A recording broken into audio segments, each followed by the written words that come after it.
On va dire l'histoire de Jésus, lui qui se préparait à venir, à aller sur la croix pour l'homme.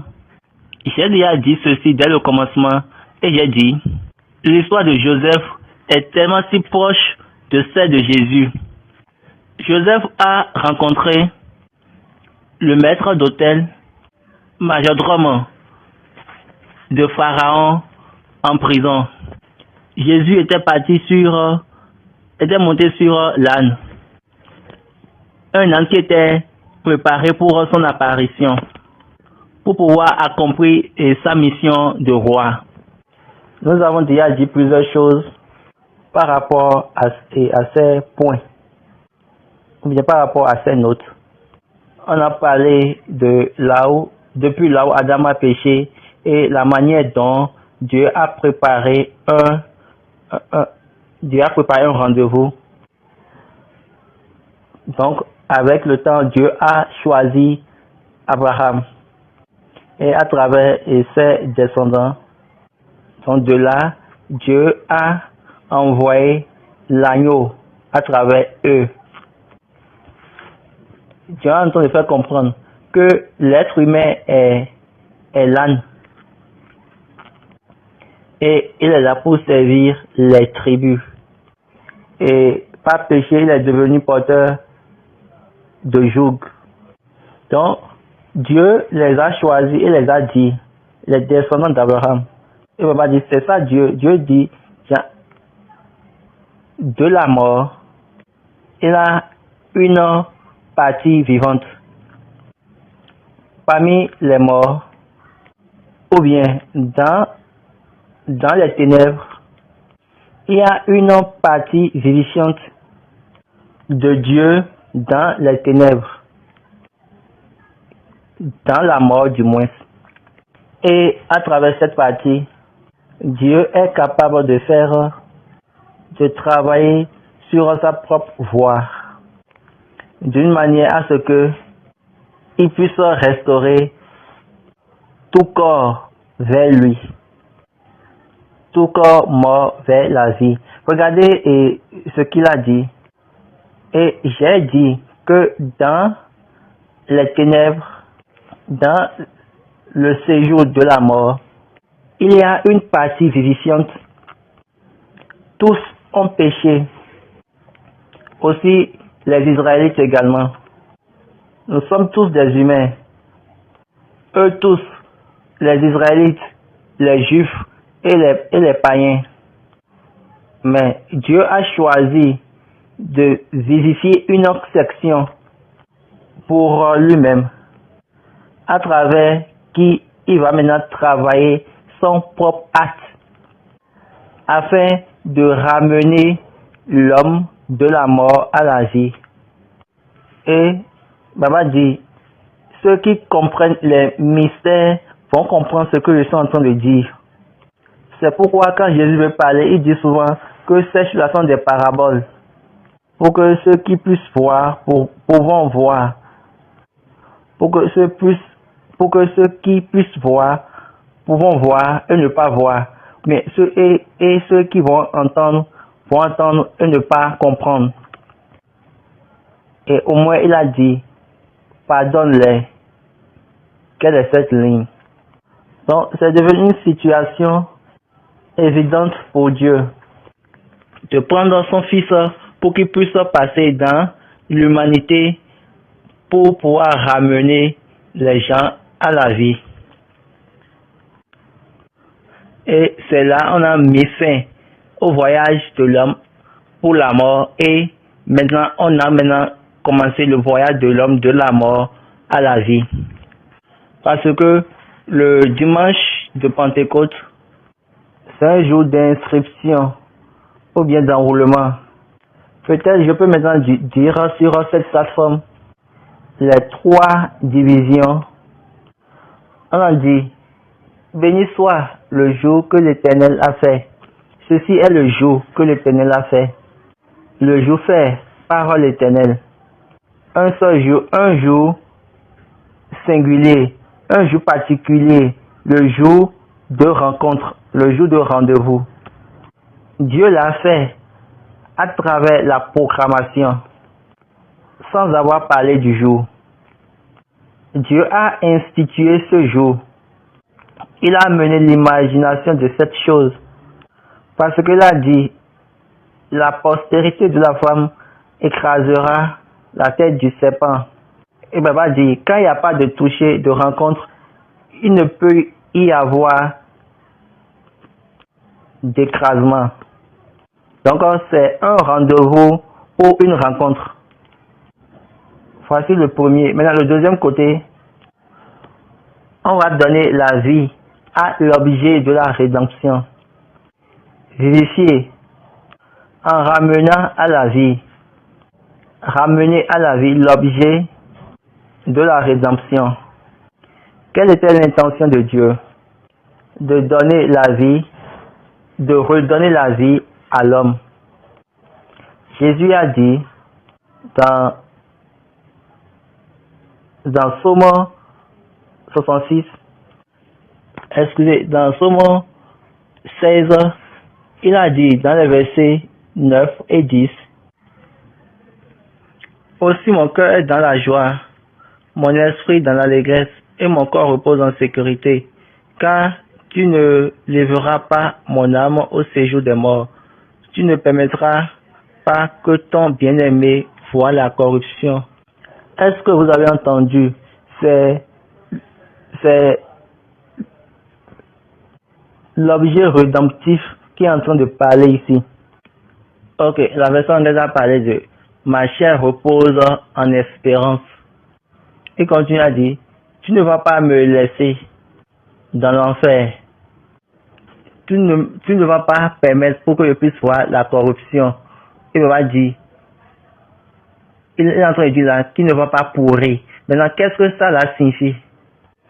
Premièrement, c'est-à-dire, il attend lui pour qu'il puisse le ramener à la vie, afin que je puisse avoir de l'espoir. Afin qu'il puisse avoir de l'espoir, de la vie. Nous sommes tous morts, et moi, je suis mort pour eux.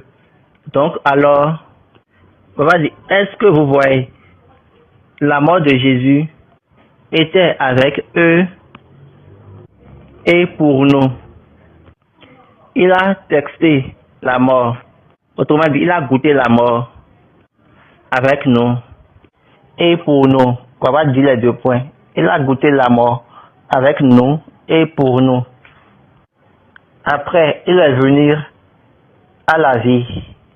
Et là, nous aussi, nous pouvons maintenant revenir à la vie. Donc, on va chanter une chanson.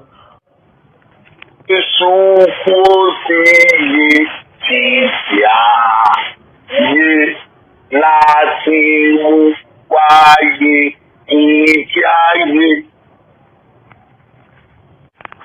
suis en train de vous dire la vérité ici. C'est vraiment un voyage sérieux pour quiconque. C'est un voyage annuel pour tout le monde. J'ai parlé de 58 jours. Peut-être je peux encore vous faire le rappel. Vous savez, vous parlez de dimanche de Rameau. Si et vous savez bien, vous savez que ce n'était pas dimanche. Papa dit le calendrier le calendrier grégorien a mis pour nous dimanche. C'était un jour de sabbat avant le dimanche. Le jour de sabbat avant le dimanche. Et on va continuer que le dimanche là était déjà parmi les 5 jours. Et il y avait une apparition avant le processus de jeûne. Dieu a déjà donné cette ligne à eux tous. Donc, il est venu par là pour entrer maintenant. Et vous savez bien, et cette entrée s'était fait un jour de sabbat au temps de Jésus. Et le jour de sabbat, c'est samedi pour Dieu. Donc, c'est un voyage de 58 jours. Ça a commencé ce jour de sabbat là et c'est venu au dimanche. Et Baba dit, ce que nous célébrons et le dimanche, ça s'est passé le jour de sabbat. Donc de ce dimanche là jusqu'à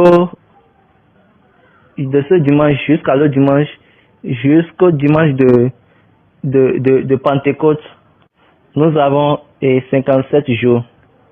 Maintenant, ces 57 jours plus ça, et ce sabbat, le sabbat, et tout fait 58 jours.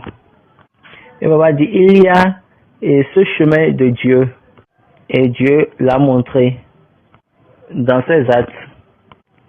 Ce que chacun de vous doit faire attention est que c'est un voyage de 58 jours pour que l'homme puisse ramener à la vie. Nous avons le jubilé, le repos de Dieu et le jour fixé, le jour de rendez-vous. Donc, ces trois, tout ça va être dans le format. Ne les ratez pas. Et nous n'allons pas trop tirer ça ou prendre encore assez de temps parce que vous venez juste du travail. Vous allez vous reposer et aller aux choses principales de la journée. La série des questions-réponses. Il y a plusieurs choses. Il y a plusieurs mystères dans cette période. Nous ne pourrons pas tout dire actuellement. Nous allons continuer. La parole de Dieu, elle est continuelle. Les autres pourront venir. D'autres personnes pourront venir sur ces sujets et expliquer encore davantage. La gloire soit à Dieu. C'est la parole de Dieu. C'est la parole de Dieu. Mais nous avons entendu quelqu'un a dit, où il a trouvé les 58 jours de voyage dont il est en train de parler. Et Baba dit, cette personne-là, elle est novice et elle a besoin d'aller à l'école. Elle a besoin d'être instruite. Ce n'est pas qu'on va lui mettre dans l'école des êtres humains, mais on va l'amener à lire la Bible. On va l'amener à lire la Bible et il va faire son calcul. Si déjà il sait comment faire les calculs, c'est déjà bon. Mais la parole de Dieu demeure la même. Baba continue, il a bien dit que la résurrection n'est pas passée le jour de sabbat, mais c'est le jour de dimanche. Que vous savez, d'un sabbat à un autre sabbat et l'autre dimanche. Ça fait 8 jours. Quand vous les comptez un à un, l'un après l'autre. Baba dit, quand on va commencer par compter ces jours-là, ça fait 9 jours. Maintenant, 9 jours, plus les autres, jusqu'à l'ascension. Vous allez voir que nous sommes juste là. Donc, nous n'avons pas besoin de formuler. 9 jours, plus 49 jours, c'est l'ascension.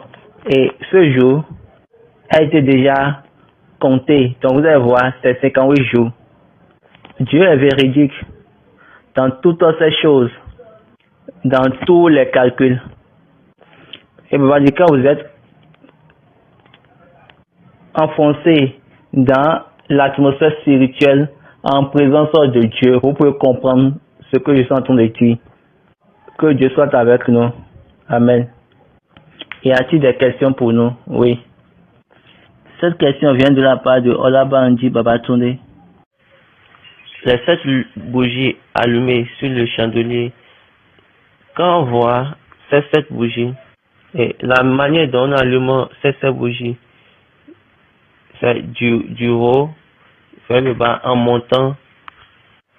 Cette manière, c'est juste pour montrer que vous êtes en train d'adorer Dieu et le Christ.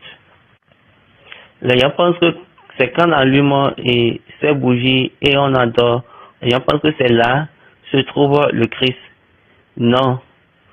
Le Christ se trouve de l'autre côté. Et quand nous voulons faire le culte nous marchons vers le Christ. On a dit, marche devant moi et sois intègre et sois parfait. C'est ça la ligne. Et vous le voyez. Donc Christ, ne restez pas dans cette posture du moins pour dire que et Christ est devant moi. Il n'est pas debout et il t'observe quand tu pries. Non.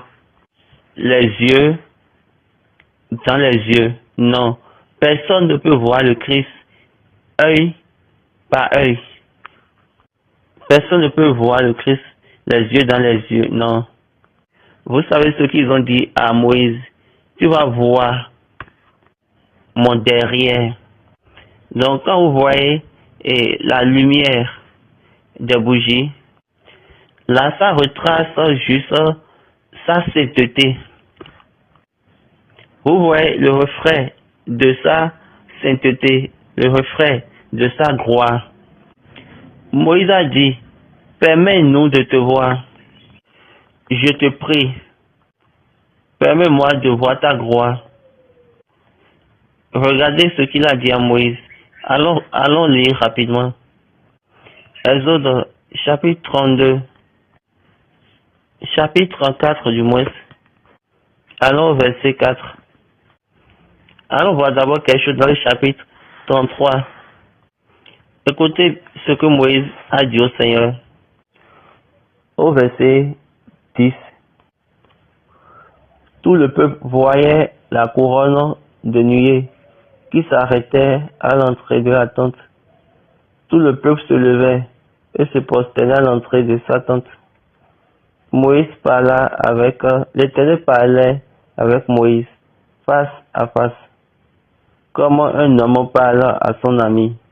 Puis Moïse retournait au camp, mais son jeune serviteur Josué, fils de Nun, ne sortait pas du milieu de la tente. Donc continuons jusqu'au verset 19. L'Éternel répondit, je ferai passer devant toi toute ma bonté, et je proclamerai devant toi le nom de l'Éternel. Je fais grâce à qui je fais grâce, et miséricorde à qui je fais miséricorde.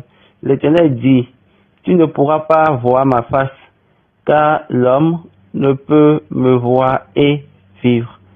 L'Éternel dit, voici un lieu près de moi. Tu te tiendras sur le rocher.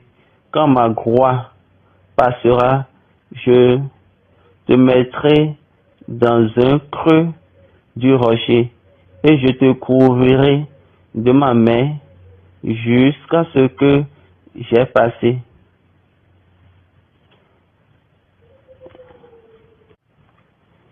Et lorsque je retournerai ma main, tu me verras par derrière, mais ma face ne pourra pas être vue. Donc, Papa dit, premièrement, Moïse avait demandé sa voix. Et dans Somme, on nous a dit que il a montré sa voix à Moïse. Et il a pu conduire les enfants d'Israël. Maintenant, Moïse lui a dit, montre-moi ta gloire. Donc, est-ce que vous attendez? On a bien dit que personne ne peut voir ma face et vivre. Et Baba dit que c'est de cette manière-là nous adorons. C'est juste, on voit juste par derrière. Baba saurait dire, oh mon Dieu. Donc, essayons de garder ces lignes-là pour nous-mêmes. Il y a certaines personnes, elles disent, je connais Dieu. Moi, je vous dis, quand Dieu m'a enseigné, quand il m'a enseigné ces modules, j'ai en même temps compris sa position et comment il place sa voix. Et Papa dit, vous êtes en train de rechercher quelque chose, mais moi, je suis en train de marcher par la chose. Donc, Dieu, vous pensez que Dieu va tourner vers vous pour dire, et tu adores, je suis devant toi. On va poser la question, mais vous voulez mourir? tu peux me regarder par derrière, mais tu ne peux pas regarder ma face. Que Dieu soit avec nous. Une autre question. Baba dit que je vous ai dit sur cette plateforme que les deux identités sont les deux qui sont éternelles. Nous avons l'agneau et le Dieu. L'agneau et Dieu. C'est par un accord. Oh mon Dieu. Allons dans Proverbe. Donc, c'est dans Proverbe 12, verset 10. Le juste prend soin de son bétail. Et Baba dit donc, Dieu était juste. Et il a uniquement un seul bétail, c'est-à-dire il a uniquement un seul bétail qui est l'agneau. Et il regarde la vie de l'agneau. Parce que à cause de la paix de son bétail, lui-même, il aura du repos. Donc, il a voulu alors partager sa paix avec son bétail, son agneau. Et Baba dit, tout animal domestique, ils sont très bons pour les interactions. Donc, quand on prend l'agneau, l'agneau est si vraiment unique dans l'interaction, dans les relations avec l'homme. Et Baba dit que l'animal agneau est vraiment il interagit avec l'homme, il est souvent en interrelation avec l'homme. Quand quelque chose se passe sur un homme maintenant, quand il voit ça, il serait tellement gêné, ou bien ça le dérange tellement que, oui, tous les animaux pourront faire ce genre de choses. Mais quand nous prenons pour l'agneau, lui-même là, il relie comme s'il est un homme. C'est pour cette raison Dieu a dit, vous tous, prenez l'agneau. Permettez que l'agneau soit avec vous pendant 5 jours. Donc, au moment de tuer l'agneau, toute la maison baissait les yeux.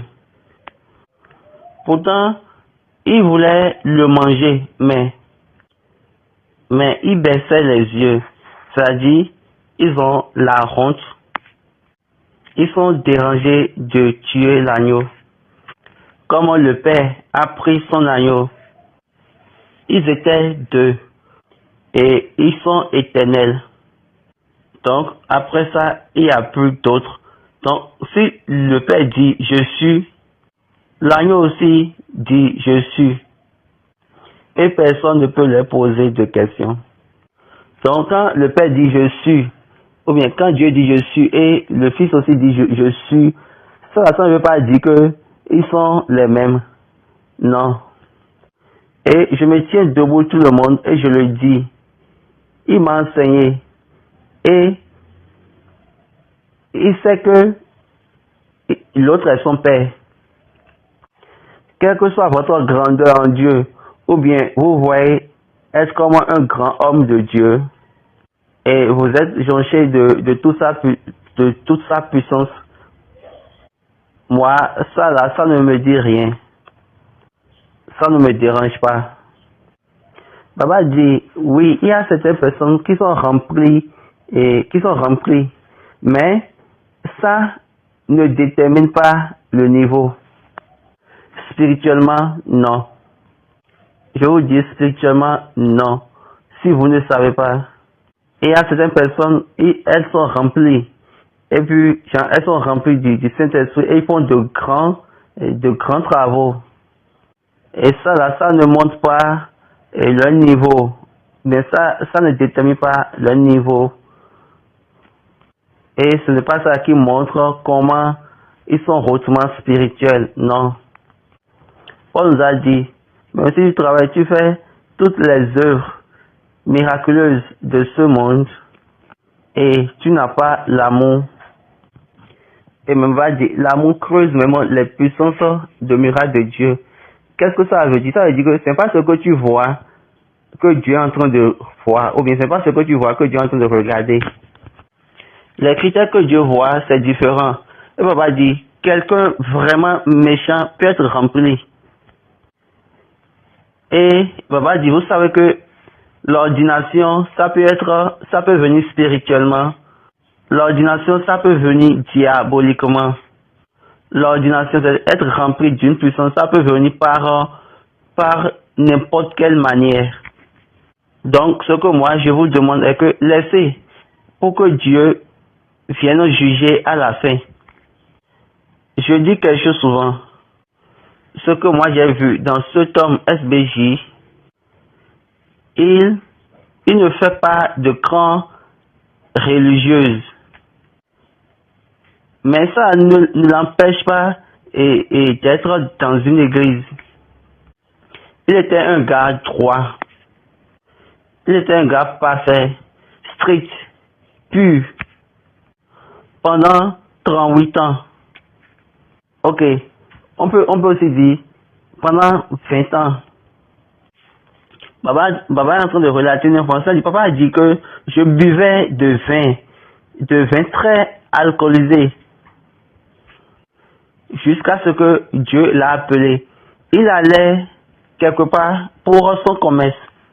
Et Dieu lui a dit, oncle, j'avais déjà écrit ton nom pour une mission, pour un devoir. Je vais te rencontrer à ce lieu-là. Et Dieu l'a vraiment rencontré. Et il est sorti et nous a parlé de Louli. Et nous tous, nous avons admiré, accepté Louli du moins. Toutes ces choses-là se passaient. Et l'église se moquait. Et vous n'avez pas constaté que lui, il prend pas. Il est contre cette église. Non. Il y a une puissance dans cet homme.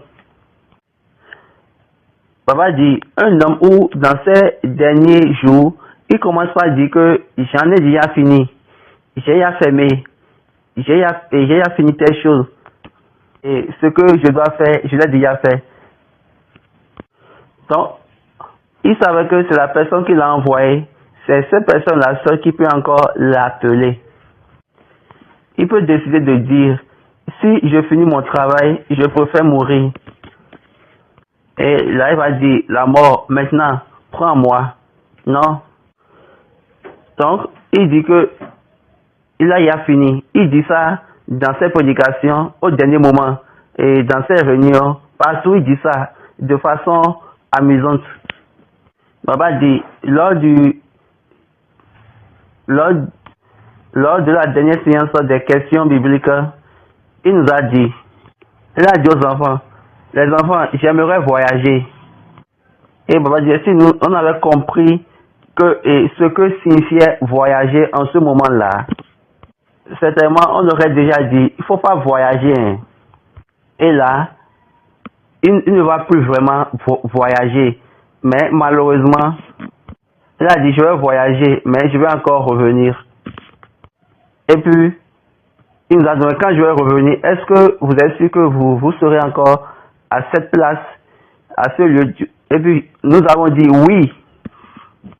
La majorité de mes camarades qui font les quiz avec nous, ils ont déjà quitté l'église. La majorité de ceux qui faisaient ces quiz bibliques en son temps-là, en ce moment-là, ils ont déjà quitté, abandonné l'église céleste.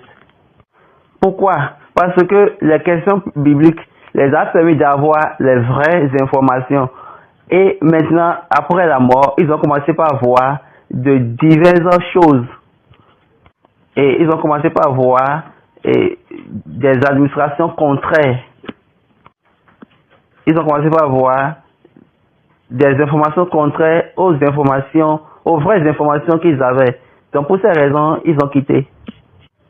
Ils ont vu la guerre dans les choses spirituelles. Ils ont vu des choses non autorisées dans les choses spirituelles. Quand ils ont vu, ils ont constaté, ils sont partis. Ils ont vu de pasteurs proclamés, ou bien de nouveaux pasteurs. Quand ils ont vu ça, ils sont partis. alors qu'il nous a commissionné. Moi, il m'a commissionné, il m'a donné une tâche, m'a dit, ce que je t'ai appris, il faut l'enseigner, pas faussement. Ce que je t'ai appris, il faut l'enseigner, mais il ne faut pas forcer. Il faut l'enseigner, il ne faut pas obliger les gens à le faire. Et il m'a encore dit, quand l'Église va commencer par renverser les choses, il ne faut pas quitter l'Église. Parce que la personne qui m'a envoyé ne va pas te permettre d'abandonner, mais de quitter l'Église. Quelle grâce Papa Chauffeur ne m'a pas donné. Et c'est maintenant que je veux avoir. Il m'a dit, reste sur ma ligne et fais ce que Dieu m'a donné de faire. Donc ces choses sont déjà bonnes pour moi. Est-ce que vous comprenez? Et le jour où il était mort, on a eu de miracles. La femme qui est stérile, qui cherchait d'enfants, et il a appelé de venir. Mais cette femme-là n'était pas venue. Mais elle est venue ce jour-là, le jour qu'il est mort. Et quand elle est venue, elle était en train de prier sur le corps mort. Là, après, elle est devenue enceinte et elle a enfanté une fille. Donc, quelle que soit la chose, Dieu a ouvert les yeux à tout le monde, excepté si quelqu'un veut mentir. Même si ils sont célestes ou bien, même s'ils ne sont pas célestes, eux tous, ils ont constaté. Il faut même laisser même ceux qui sont de l'église du chrétien céleste, ne cherchez plus pour dire que céleste ou pas. Papa dit tout le monde qui était au Nigeria, dans la ville de Lagos, en octobre, le 18 octobre 1985, tous les journaux et toutes les maisons de médias allaient vers eux et vérifier l'information, bien vérifier les enregistrements de cette date. Ce jour-là, quand on voulait le départer, ou bien quand on voulait l'enlever de la morgue, regardez son histoire, regardez l'histoire de Papa Chauffeur. Il a commencé à l'âge de 38 ans. Il a utilisé 38 ans de vie dans son ministère. Son corps était resté à la morgue pendant 38 jours. Donc le 39 et le 40e jour, l'arc-en-ciel est descendu. Et on va dire, dans toute la Bible, on va montrer la Bible. Je sais que vous suivez bien la Bible. Et on va dire, moi, je ne suis pas ce que Dieu a déjà fait. Parce que la Bible a dit, dans toute la Bible entière, on n'a pas dit que l'arc-en-ciel va descendre. Mais quand on prend le cas de Papa Chauffeur, l'arc-en-ciel est descendu sur la terre, dans toute la cité de Lagos. Et en ce moment-là, le gouvernement du Niger était à Lagos parce que Lagos était la capitale. Donc toutes les choses partaient de Lagos pour le reste. Le gouverneur de Lagos, en ce temps-là, était parti à Imeko pour pouvoir suivre les choses à cause de l'arc-en-ciel qu'il a vu. Et Baba dit, le jour de l'enterrement, on a eu l'éclipse. On a le soleil, la lune et une flash de lumière directement sur le cercueil. Donc va dire moi, je n'ai plus besoin encore de témoigner pour savoir que c'est Dieu qui a envoyé cet homme. Dieu a fait ce témoignage pour juste dire que ce corps qui est en train d'aller sous la terre, c'est juste pour montrer que c'est un corps où son âme ne serait pas laissée à la fin. Quand il était en vie, il disait,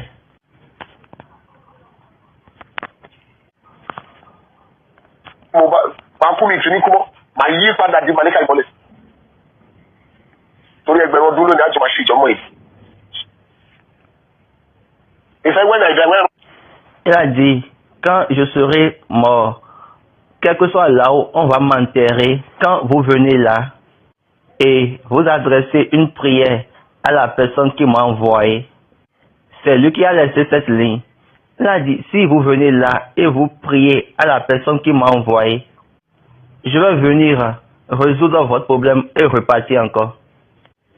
Ces lignes, ce sont des lignes très outrage qui va au-delà d'une religion. Parce qu'il a dit, quiconque vient et adresse une prière au Dieu, mais à la personne qui m'a envoyé, je viendrai lui répondre. Quiconque. Donc ça va au-delà d'une religion. Donc il a même dit ça quand il était encore vivant. C'est ça maintenant la peine ou bien la douleur de ceux de Porto-Novo, de ceux de Bénin du moins. Il a dit une fois à Adiaké, quand je vais mourir, enterrez-moi ici. Il a dit là, même si vous amenez un mort là, je peux parler plus et il peut encore revivre. Donc quand il était mort, ceux d'Adiaké voulaient le prendre. Mais rendons grâce à la sœur Edith et à Dieu également, au Dieu de Papa Ochofa. Donc papa dit, moi je cherche un homme de témoignage et c'est lui que j'ai choisi de suivre. Donc si j'ai pu avoir une rencontre avec lui et dans la nuit même de cette rencontre, ils sont venus me prendre et Jésus a eu des rencontres permanentes avec moi pendant 1 an, 6 mois. Donc maintenant vous voulez que moi je croie à vos enseignants, à n'importe qui de vos enseignants, ou bien vous voulez que je croie à un de vos enseignants? Non, je ne peux pas. Excusez-moi. Ça va rester impossible à mon niveau. La vérité, c'est la vérité. Papa dit, les deux, le Père et son agneau, les deux pourront dire, je suis. Autre question. Une question de la part de Olabandi Babatoun. La personne dit, dans les années 90-80, j'ai constaté que durant la semaine sainte, la semaine de passion, les gens ne mettaient pas leur toge, la totalité de leur toge. Est-ce que c'est un signe d'humilité ou bien c'est une tradition pour l'église? La réponse de Baba, quand il y a un mort dans la maison, ou bien s'il y a deuil à la maison, en ce moment-là, ils honorent. Et dans cette semaine, nous sommes dans la semaine de souffrance du Christ. Ce que eux tous faisaient est ceci. Ils portent leur soutane de leader et ils attachent leur amulet de leader en bas et ils mettent juste l'apparat là-dessus. Maintenant, aujourd'hui, ils nous disent que, ou bien ils disent que vous devez venir avec votre pleine toge. Maintenant, vous savez aujourd'hui que c'est devenu un conflit. Donc, ceci, quiconque porte, si vous voulez faire Amissa et Katafa, vous pouvez juste mettre votre apparat et pour encenser. Tu as fait. Le fait d'être habillé ainsi, ça veut dire déjà que tu es déjà aussi en pleine toge. C'est la mentalité de montrer quand quelqu'un est mort et nous voulons honorer sa mémoire. Même dans l'administration ou bien dans un pays, si vous voulez honorer la mémoire de quelqu'un, il y a quelque chose qui change.